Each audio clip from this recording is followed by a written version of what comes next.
Mude tanto que as pessoas tenham que te conhecer de novo.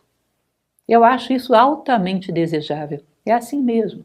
Deveríamos mudar tanto que as pessoas tivessem que travar um novo conhecimento conosco. Opa, ele era atrasado, agora ele é o primeiro que chega.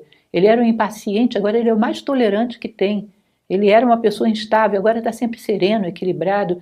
Ele era colérico e agora é super tranquilo. Enfim, as pessoas têm que novamente definir você dentro da imaginação delas, porque já não corresponde mais nada àquele modelo que elas tinham lá atrás. Isso é ótimo, é sinal de que você está fazendo bom proveito da sua vida. O grande proveito da vida, sairmos daqui maiores do que entramos e permitir, através do nosso exemplo, que muitos outros seres também se beneficiem, ajudar muitos outros seres a crescerem, deixar uma trilha luminosa que possa ser seguida.